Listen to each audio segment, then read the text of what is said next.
And so how do we go about doing it? It begins by making an appointment with your member of parliament or your member of provincial parliament. And summertime, as Sarah has said to us, is the perfect opportunity to do this. Our members of parliament are going to be home for the summer. They are going to be at barbecues and church functions, and it is incumbent upon you as a young person, as it was for me that day with Bob Ray, to innocently go up and to begin to ask those questions. Because they don't expect us to ask those questions. They don't expect us to be politically engaged. They don't think that we have the knowledge that we have. And so when you're at that barbecue, when you go and make an appointment in their constituency office and ask your MP or your MPP, how is it that you feel about abortion? Why isn't it that you're not supporting Nadia's law? What is it that you're going to do to help protect our civilization of life and love? That is how you begin to make a difference.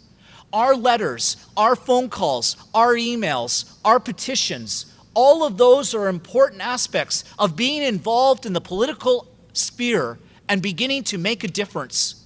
But we must go even further than that. That as we question our candidates and our members of parliament, when we find a member of parliament or a candidate that is running for election that supports our issues of life, then we must work to help those men and those women to get elected to office.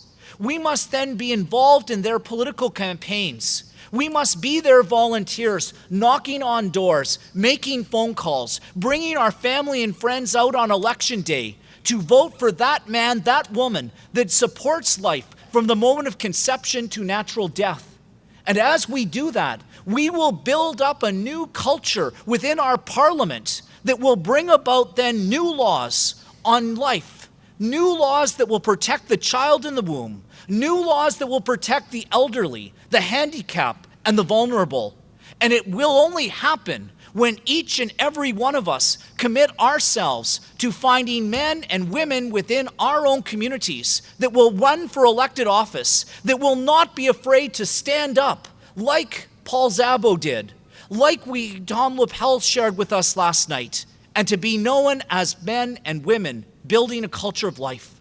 And so we must be involved then at the local level, in our local riding associations, to be able to mobilize others that believe in the cause of life and to help elect those men and those women. And finally, I think there's a third aspect of what we can do to help build this culture of life and love. Not only do we need to educate ourselves and share that good news of life and love with others, not only do we need to be involved in the political aspect, but thirdly, we need to be young men and young women of prayer. No matter what your religious background or denomination is, that we cannot win this battle on our own.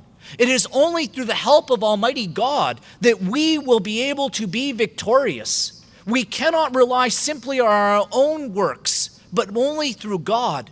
We are called to be the hands and the feet of Christ. We are called to be His voice in the world.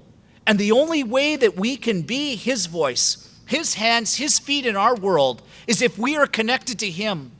He is the true vine, and we are the branches. Immersing ourselves in prayer, immersing ourselves in worship, immersing ourselves in the sacraments will give us the courage, the strength, the wisdom that we will need to be His witnesses. And so we must become prayer warriors ourselves, because alone and left to our own devices, we will stumble and fall. But with God's grace, with Almighty God's help, we can be a powerful force within our schools, within our universities, within our parishes, and within our communities. As we gather today, as we learn about the issues of life, it is so important for us to remember, especially as young people, that we are not powerless, that we are not vulnerable to the forces that are out there, but that we can stand proud and courageously as young men and young women committed to building a culture of life and love. Let us, as we go forth from here then, recommit ourselves once again or for the first time to do everything in our own power Whether it begins by starting a youth group in your high school, or whether it begins by working on your university campus, or talking to your parish priest or your pastor, or visiting your member of parliament, or writing a letter to the editor in your newspaper about what you've seen and experienced on Parliament Hill today, but to find one concrete thing that you will commit yourself to do when you get home this week. That is how we begin this civilization, this new culture of life that each and every one of us are called to. May God bless you in your efforts, and may you continue to work towards the building of that new civilization of life and love day by day.